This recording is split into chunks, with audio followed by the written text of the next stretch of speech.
Humans are not meant to live there in the cold, quiet tundras of the Arctic desert,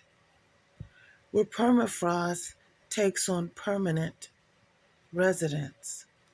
and where the cold snow falls on the surface of warm human skin and doesn't penetrate the epidermis.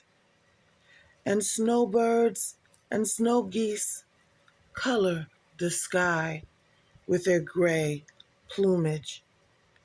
and white polar bear sit quietly